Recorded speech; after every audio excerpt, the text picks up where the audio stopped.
We told you so! You told you so! We told you so! Welcome, family, to one more episode of the show, Raw Break. Welcome to a brand new year, so we all hope that you guys have a great 2022. And, we always celebrate working, giving you the best content, and this is the first video that we're going to do for 2022, NXT New Year's Evil. And we told you so because Jean-Paul predicted this months ago when NXT 2.0 was first introduced. So welcome. This is Juanso, and let's hear it from the best booker in the business, Jean-Paul. Yeah, I just want to echo what you say. Happy New Year to all the Rope Break family. Thank you all for the support. We feel it, we love it, and we want to keep seeing more of it. So spread the word of Rope Break. And this show here, it wasn't the first show they did. We saw day one and the stinker that was, and that's why you won't see it here on the channel. But this show. I would only say it was better because it was shorter and less matches. But but overall, we saw some great matches here tonight. We saw some stinkers, and but we did see winners that we predicted. That's why we're saying we told you so. But also ones that maybe we don't agree with kind of how we got there. But we're gonna go through each and every match. Exactly. So thank you so very much. One more time, don't forget to subscribe, support us. There's more videos coming. 2022 is gonna be filled with new content, new shows, and all that stuff. So please be with us. Let's start, like you said, with the beginning of the show. That was the title Unification, North American Championship, Cruiserweight Championship. I guess they're gonna just name it the NXT North American Cruiserweight Championship. Always, of course, WWE have to be very creative when it comes to that. And they even said, because like you said, it's confusing. We didn't know they said it on commentary in the match. They said, the winner of this will just be the North American champion.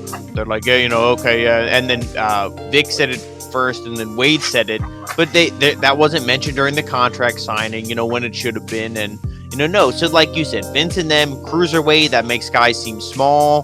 They know guys are small nowadays, and they have no choice, but they're like, let's not have a title glorifying these small guys. They're getting rid of it, and it sucks because this match was fantastic, and as I'm watching it, I thought, man, I would just love if they go, Roddy, you're legit. You're going to help get these guys trained. They're going to be awesome. And you signed the contract with us. We're going to reward you. This would have been a perfect opportunity to turn Carmelo Hayes babyface, I thought. He could have lost this. Maybe I was bullshit. I was cocky, whatever. No, they went with the predictable winner, and they put him over. This match was great, though.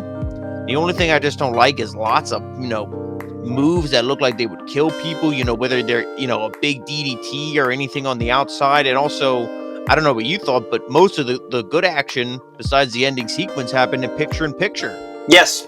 And then they had as soon as he came back, they said, oh, look at what y'all missed in picture-in-picture. And that was some of the best sequences and the best shit we saw. Well, we didn't see because nobody watches picture-in-picture. Nobody. It's hard to watch. Yes. That's when you pull out your phone. That's when you go to the bathroom. That's when you do something else. But no, they had to show it. So maybe you don't do picture in picture during these legit matches. But no, Carmelo Hayes, he eventually, they kind of Roderick Strong, he countered like his finisher, I believe. Yeah, where he went up for a big superplex, but then he countered it kind of into like a T-bone suplex, and then but both guys were laid out.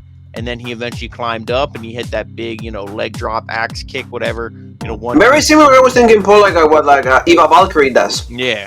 The Parapatai, and like you said, a good match. Maybe not the people inside the NXT arena, like they were into it. Like you said, picture in picture took it off.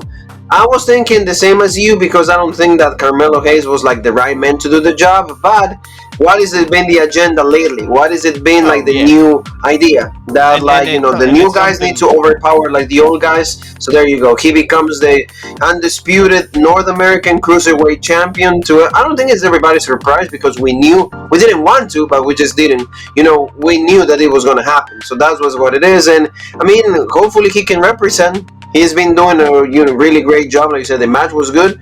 I don't know the future of it, but to me, if they're not really going to mention the Cruiserweight Championship, they just take it off the market, Yeah, and I think they're going to. I think, he's holding these belts. Maybe they'll redo the North American Championship belt. But no, he's not going to have two belts. They're going to take that belt and they're going to throw it in the fucking trash. Because that's what they think of Triple H and the Cruiserweights and everything. But, the only thing that really killed it for me, this guy's a heel. I mean, they're both heels, so we really shouldn't like anybody in this match. That's why it's so stupid. But as soon as he won, Vic Joseph, who is, I mean, he's awful. I mean, he might be a great guy, but he's awful as a commentator. He goes, man, Carmelo Hayes really represents what a champion is supposed to be. How? Does he? By having Trick Williams? I mean, he didn't interfere in this match, but Trick interferes. They cheat. They're heels. They're bullshit. They attack people. How is that a fucking champ? I'm like, this show sucks. They and you know what is like they gave. They talk to us like we're idiots. Like what they say, it doesn't, you know. They give them freedom to say whatever they feel like, supposedly, so they sound more natural on the mic. So they somehow like they really feel about a lot of things. But again, like you said, like he needs to keep in mind all the things that happened before. That and he's heel. Don't have and he celebrates on Trick's shoulders like when a heel does, all of yeah. No. Yeah, exactly. I guess like the definition of a clear cut, the heel and babyface no longer exists anymore. But like we said, Carmelo Hayes is the brand new undisputed North American champion cruiserweight. So we'll see what happens with that. All things considered, though, we do got to say it was a great match. It was a good match, and Roderick Strong. He should have never re-signed because otherwise he will be like over there in AEW. I'm sure that will be there tomorrow. It will be the first AEW of the year, so it's going to be another fantastic show. But we talk about right now is NXT New Year's Evil. This is the time, and Tomasso Ciampa runs into AJ Styles. See, this was good, right? It was like a good we've never seen them before, but because foreshadow, family, you're going to see it in the thumbnail, so it's already spoiled. But Tomasso Ciampa, I'm thinking, what's he gonna do? Because we've been predicting for months. What's he gonna do if he does stay here in NXT and they don't release him, or he doesn't get promoted, or whatever, or demoted to the main roster? What's he gonna do? And AJ Styles came here, and then because Ciampa, you saw him getting ready, and he's like, oh, isn't this phenomenal? And AJ came, big pop from the crowd because they probably thought the same thing I did. Okay, if he loses this, what are you gonna do with him next? Boom, here it is. You're not doing anything with AJ on Raw. He just got his ass kicked by Omos. I mean, yeah, maybe he has a feud here with Grayson Waller, but let AJ beat him up. And then, you have Ciampa off TV a couple weeks. He can lick his wounds. This would be a great match because both guys are similar size, similar height, both veterans, both legit, and everybody loves them. This would be a great match. And, this would be one, even if both guys are babyface, Ciampa brings such intensity. It's almost like he's a heel. So, this is good, and if they do turn this into a program, I like this. And, it's a good way to entice Tomasso Ciampa to stay, rather than when his contract expires, go, to the other side. So for him to have him these caliber matches because he needs, and it would be a great way. Hey, don't leave. Don't leave like everybody else does. And not to go too off topic, but, we did see, Matt Riddle came down, and there was reports that was supposed to be Jeff Hardy. Yes. Because he didn't have nothing with Jeff Hardy, and then like, oh, you be the shaman, and then he quit, so they had to quick make it Riddle. So that's why it's like, oh, but why is he pulling double duty? He's the tag champ. It would have made more sense for Jeff, but... what do you think about that? Them, they have all these new guys, but then they're bringing in these veterans too. Do you think that's a good mix, or do you think it sticks out like a sore thumb? It's like I think they know it's necessary because the lack of like name power, the lack of like star power. They need to do that, and then at least for example, we popped to Mario. Oh yeah, he's legit and everything. I mean, he's like a different character than what we see on Monday Night Raw because Monday Night Raw is more like dumb. More submissive to Randy Orton. Right here is like, oh, I'm legit. I don't care about Randy Orton. So like, but like you said, it's like they need this type of guys. At least AJ brings what? Like the ratings were up. So it's clear proof that like when they announce that like a big name is going to be there, at least more people, oh, you know what? At least let me watch that set. And that's the particular segment. So that's what I think is like what they do, and it's working. So now we're going to talk about like in next 2 weeks we're going to see like the Dusty Rhodes Classic for the men, and then in February we're going to see the one for the women. So they do this. This has been a tradition from the Triple H's era with NXT. So we'll see what they do. It's a good way to like showcase new people. They have a brand new roster for us, so they can make them into tag teams. Remember the previous winners like MSK, they debuted into this. Also Matt Riddle, MP Dunn, Finn Balor, Samoa Joe, like a lot of new guys. Also, like I think the members of like Imperium were there. So like it's going to be a good opportunity for a lot of tag teams. I'm going to make my prediction right here, right now. Briggs and Jensen are going to win it for the men. And for the women, it's those new bimbos from TikTok, the new Bella Twins. Make it could be. Yeah, you're right. That's my prediction because they're like everybody who is actually worth a damn, We don't care. Nobody cares, exactly. No, yes. And I mean, like you said, the one concept of NXT 2.0 is just we gotta promote new guys. It doesn't matter whether they're good, whether they over, whether people like them. We don't care about that. No. We're just gonna like throw them under the fire, and it is what it is. You guys have to swallow it. This is our product, and whether you like it or not, it's gonna happen that way. So that's what we're gonna see in the next couple of weeks. AJ Styles and Grayson Waller, that was supposed to be like they were gonna be a confrontation between the two.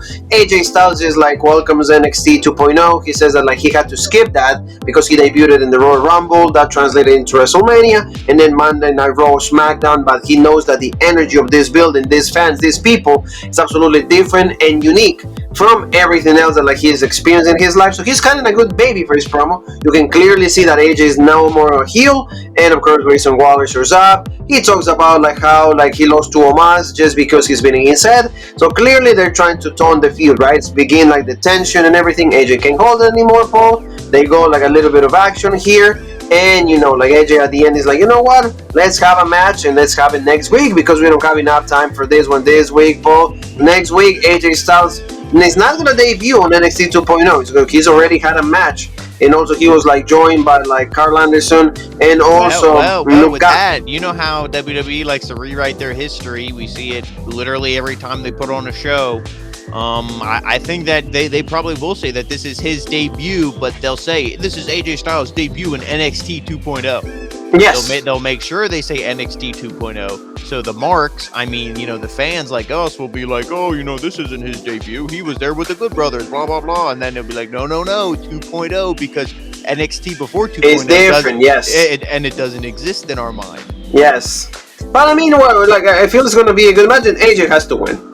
If Grayson Waller wins, you know, I'm going to be really upset, and I'm going to feel even more disappointed at WWE. The phenomenal one will be all elite. That's all I have to say. There's no way. I hope that doesn't happen, but that's what we're going to see in the next couple of weeks, or like next week rather, Paul. So like, I mean, good promo by AJ Styles. I like the intensity and everything.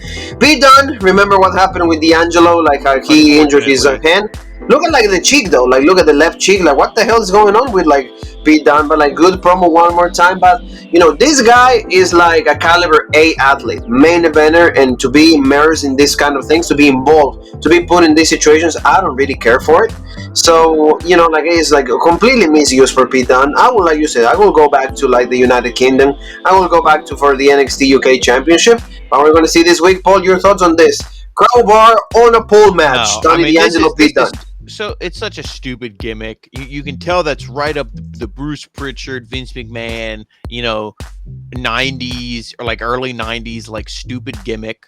You know, we saw like American flag pole on a pole match, or like whatever stupid kind of, you know, bull whip on a pole match, whatever kind of garbage they gave us. It's the same thing here, and it's gonna hopefully, you know, or I shouldn't say hopefully, but it's probably gonna follow the same trend that we've been seeing, where it's these guys who are so talented and so legit put over these young guys that I'm not saying they're the absolute shit and nobody, you know, likes them and they have no talent, but right now we don't really care for them, especially over Pete Dunne. No, and then that's the thing. Like, for example, Pete Dunne should be one of the leaders, right? Should be one of the guys that is like right there at the forefront. The fact that he's only been a tag champ, which I'm sorry. I mean, the team with Riddle was funny at the time.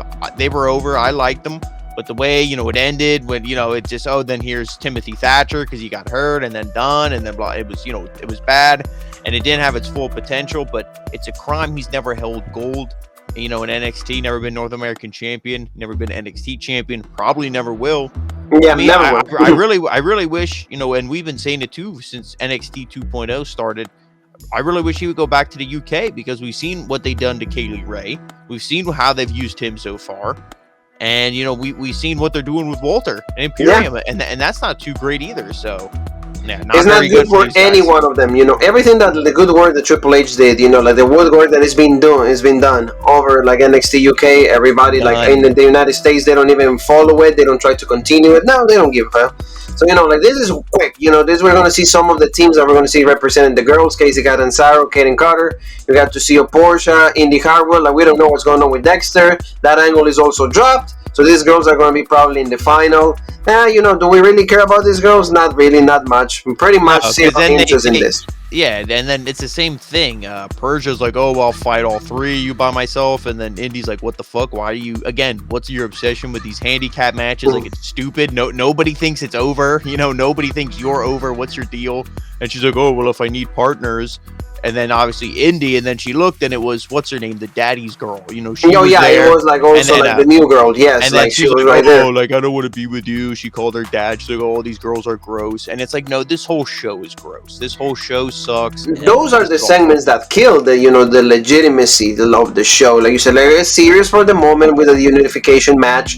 Well, this was going to be semi-serious because of course Matt Riddle, like in the regular character, he doesn't have to be as serious. But like you said, this kills it for me. And now we're going to talk about them, MSK and Matt Riddle, the Shaman. Like it should have been Jeff Hardy. I would have much rather to see Jeff Hardy going against Imperium. And Imperium, look at the difference in size. Look at the difference in seriousness with these guys. But yet, in the end, the winners happen to be MSK and Matt Riddle. I don't like this because it buries Walter even more. We've seen him and Walter has never won on NXT 2.0 or NXT America. He's never had a win unless, when he defended against Ciampa. But other than that, that's it. And, Matt Riddle actually had a better showing than Walter. This is probably the worst match that I've seen Walter in. Yeah, I mean, see, this whole match, it just buried everybody in this for me. I mean, MSK was already done. They couldn't go any lower. Imperium, I thought, okay, you bring Walter in. I thought, because we didn't see him in NXT UK, how many weeks? Him dropping the belt to Dragon off is the perfect transition over here. But if this was NXT Black and Gold, I would have been excited. Oh, feud with Finn Balor, feud with this person, feud with that person. No, it's NXT 2.0. People get called up. People get released. People, their gimmicks completely change. And the show was just awful. It's a shell of its former self. And so was Walter. And we see this match. And I thought, maybe they'll do something good here. Maybe Imperium will win. Maybe Riddle will get beat up, and then they'll drop the belts on Raw, and they'll play up a whole storyline where all these shows are connected, and they actually acknowledge what happens in NXT and vice versa. But no, these guys win, and again, nobody cares about MSK. They're not over. The crowd doesn't cheer. If anything, I would have had Walter should have pinned Matt Riddle. Yeah, you get Walter over as a dominating presence. He pinned the only guy on the other team that is holding gold as a champion. And also, again, you can play up this whole same thing. Randy Orton and Riddle lose the belts, get another team over on Raw. And also, it could be a thing where now MSK, we have to avenge our Shaman. If you really want to push these guys and have them win the belts, have them do it for Matt Riddle. That's the reason why they want to win these belts, to prove that his faith in them was just and that they're a legit team. Not, we beat the champs and now we'll get a match against them exactly. for the belt. No, I didn't like the decision because I was thinking the same thing. I was thinking that Matt Riddle should have been the one pin, and then you could start whatever, and then or Randy Orton is like, what the fuck are you doing double duty? It's like you should be part of this team, and that's it. There was so many avenues that you could have gone to. RKO, really? Like he can't hit the Bro Derek or like hit his moves. Really, RKO for the ones that didn't see it. So really, it buries everybody. No, I wasn't happy with this. I mean, Imperium is the guys that Imperium is actually the team that persists. Is Imperium. Everybody, remember 2 or 3 years ago, we love Imperium. That was the greatest thing in the world. Now we don't think that the mat is sacred anymore. So there you go. That's what we got. That shows that it's not WWE, because we saw what happens when it was Shawn and Triple H. But this is what happens when Vince gets his hands on you. This is proof. This is 100% proof. This is what happens. Exactly. No, I don't like that anymore. Or but let's talk about now Joe Gacy and Harlan, because they're finally committed. They're going to be a tag team. They're going to be participating in the Dusty Classic, but they said that they don't want a handout. They just want an opportunity to start having matches, and then they can actually make it to the tournament. So we'll see what happens between these two. But the character from Joe Gacy is very, very confusing, very intriguing at most, I will say, but also is very back and forth. It's he's happy, then he's not happy. So I don't know. And Joe Gacy, when he talks, people know he's saying words of the English language. But they don't stick. They don't resonate. Nobody cares what he actually has to say. It's like when your teacher's teaching you a lesson in class. You don't care. The words it's like Charlie Brown. Wah, wah, wah, wah, wah, wah. No, but I mean, and you look at Harlan's face. That's how I felt watching a majority of the show. But I mean, I don't think they're going to win. I mean, No. they'll have a couple matches, but no, nobody cares about this group or this team. And, we're going to see a segment coming up soon that nobody cares about too, with the, or did that happen after the women's match with the Andre Chase? Oh, no, the Andrew Chase, that happened after the women's match. Oh, okay. Yeah, we're so gonna... not yet, but soon. Yeah, exactly. So, Paul, let's talk about another segment. This is actually one of the most compelling things in the show is Elektra Lopez. Jean Paul's favorite, right there. His girl is right there, and they ask him what's going on? Do you have something with Zion Quinn? Are you going to still be part of Legado? What's going on with you? He said, I don't need to tell you. I'm a grown-ass woman. All I'm going to tell you is next week there's going to be a match, and whoever wins is going to get me, and they're going to get me. I'm so yes, that's pretty interesting to say. And we're going to see Santos Escobar and Zion Quinn for Elektra Lopez. So this is cool. This is a good story. But the only thing, and I've said this, in the weeks before, that La Madrina, or in this case Elektra, she was supposed to just be part of Legado to make it better, not to just put him into this type of feud with Zion Quinn. Yeah, we know that in reality, Santos is way above Zion Quinn. Yeah, this to me is absolute shit. You're turning it into a soap opera, and again, what does Vince think when he looks at, Spanish people? They're luchadors or, Spanish soap operas. That's his whole thing. So he just turns this into a love angle, a soap opera. It's complete shit. Santos comes in here, I'm the best luchador. I'm, wrestling, legacy, family, all this stuff, legit. Now they're fighting over a woman? I'd be like, fuck you. If you want to go bang him, go bang him. I'm going to go win championship gold and be legit. No, yeah, and that's how it should be. It's so stupid.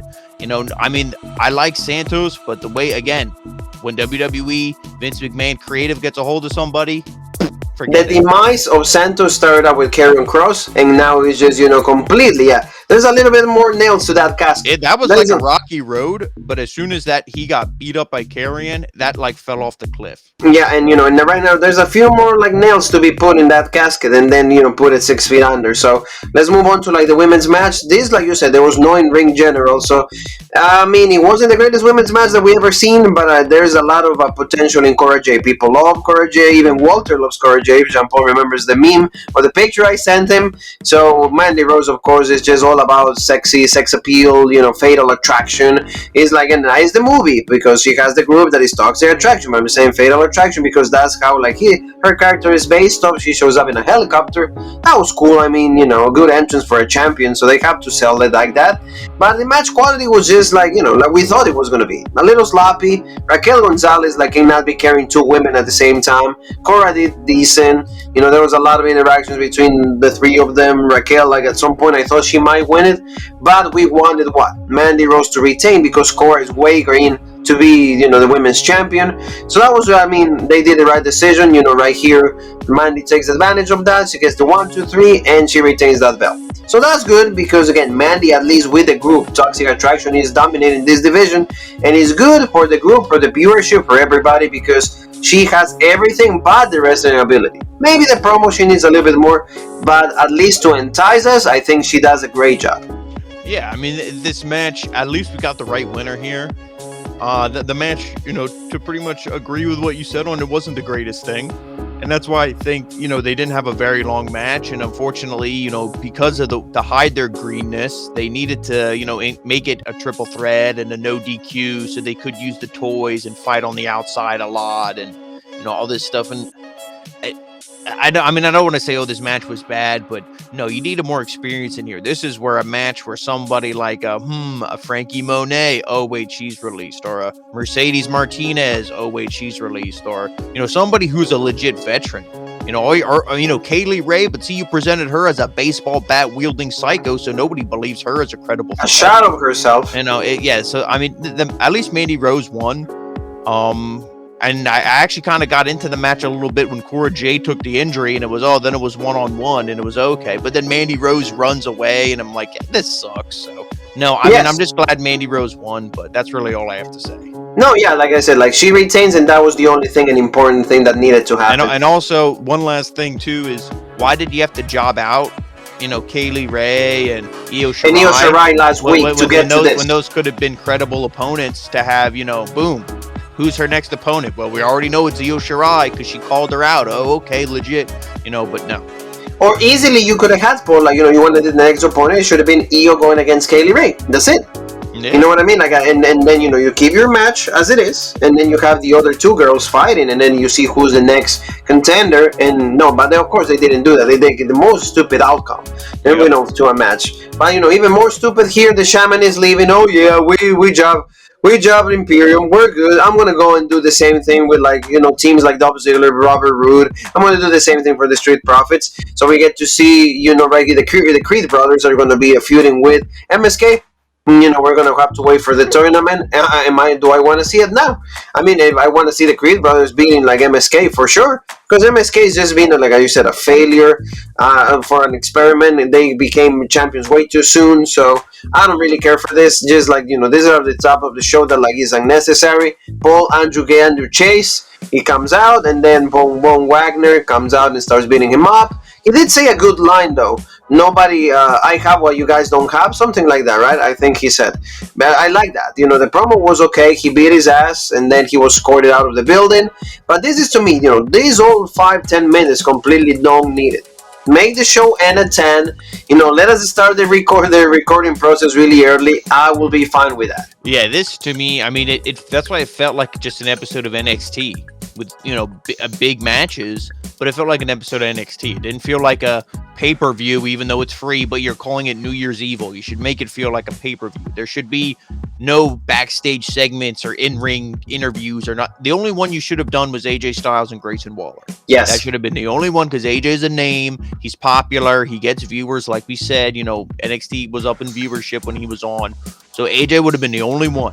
But no, I mean, the only line I like that Andre Chase said was he's like, oh, I'm glad they didn't throw what's-his-name off the roof and kill him, because that would have sucked for our attendance records. I mean, there are some, one-liners in there, but again, it's funny.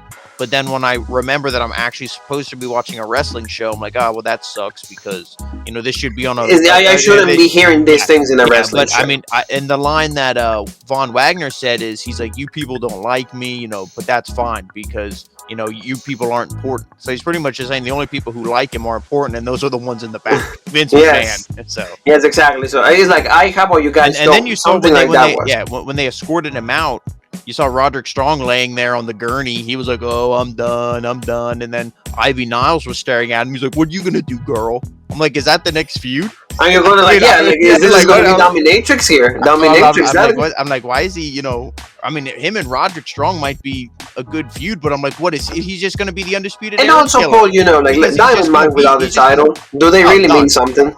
Do they really mean something? Diamond Mine without the title? No.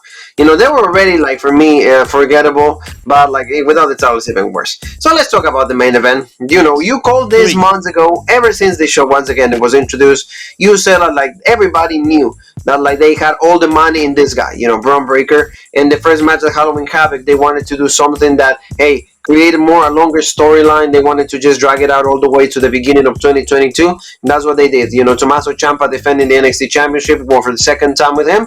And the match was pretty decent. It wasn't caliber Wrestle Kingdom that it was today in the morning hours. But at least, hey, it did what it was supposed to do. Bron Breakker dominating. Tomasso Ciampa trying to come back.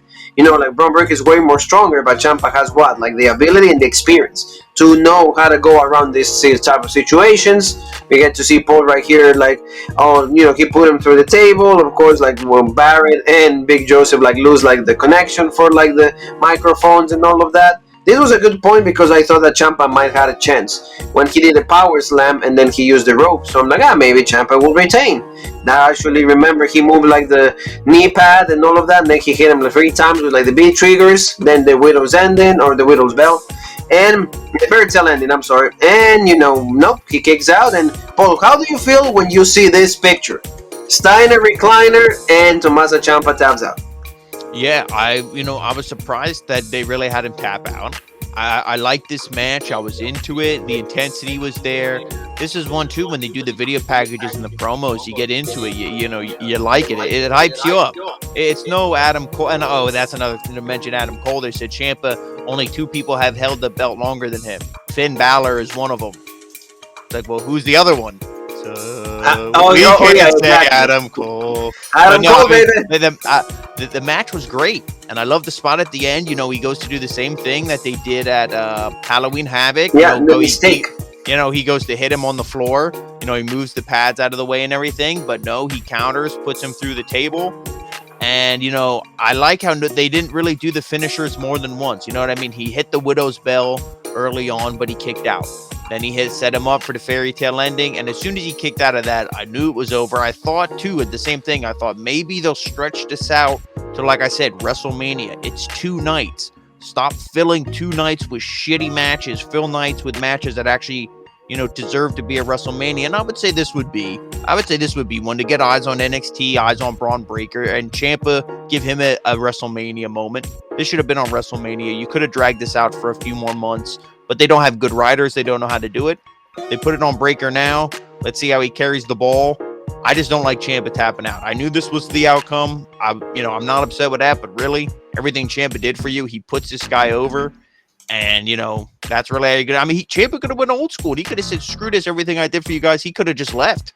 Yeah. He could have left with the belt, and they would have to make a new belt and be like, so Ciampa exactly. quit. No, so Ciampa does the job. He was good. Bron Breakker starts a new era. Now the full-fledged era of NXT 2.0. He's the new champion, so everything's going to be And what do you think about that, too, when, Breakker came out? Because we should mention this quick, too, before we finish up here. Breakker came out. It was the old NXT logo. And, he kind of broke it. He destroyed it. That's not saying, like, we're rebranding.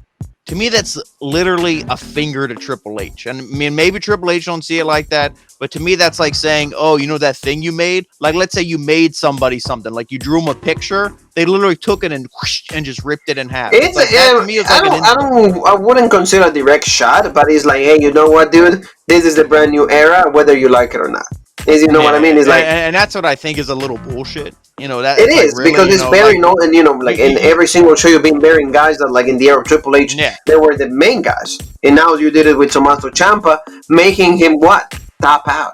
I'm like, who's booking this? Is it Vince or is it Cody? Because to me, I see everything as like something like at Triple H. But yes, exactly. And also we got to see Bron Breakker's dad, Rick Steiner, was actually in the audience, and he came out for the people that were there, not for everybody else. They're not going to show him in in the actually broadcast because of course they didn't want the association. They're like, did you want to sign a Legends deal with us? And he's like, no. And they're like, oh, okay, well. Yeah, exactly. So like that's why they didn't do it. But like you said, this actually shows that like the new era has started. Bron Breakker, they finally put the money on him. A lot of people love Bron Breakker, and also they probably did that because of Hook. I don't want to say that directly because of Hook and AEW, but I mean, the present is here. That I'm gonna call you, bullshit clickbait on that. This was their plan all along. This is their plan, yeah. So I mean, like you said, this was just done like this, and everybody just had the money on him. Now let's see what can he do with the ball. Now he has it. Let's see if he brings the money. He brings also like the tickets. He brings the ratings. Now everybody that was actually on the pass from NXT 2.0 is out, meaning like have been dropped out. Every single one of them. We'll see what happens with Cameron Grimes also. He got a promo that he wants to go to the moon in 2022. Is it going to happen? Only time will tell. Exactly. That's actually how we feel, because we know how they deal with things, but there's always this little bit of like pubic hair faith on WWE. So family, thank you so very much. Don't forget to subscribe, hit the bell for notifications, and be with us. We have a busy week today. We're going to be with like NXT UK is back, so now we're really excited, and AEW tomorrow. Where else can they find us, Paul? And make sure you follow us, Rope Break on Facebook, OG Rope Break on Twitter, Original Rope Break on Instagram, Twitch, TikTok, and Spotify. And, of course, right here on YouTube, the home of the #1 podcast in the YouTube wrestling community, the Original Rope Break. And you and me have one more thing that is left to say, and that is...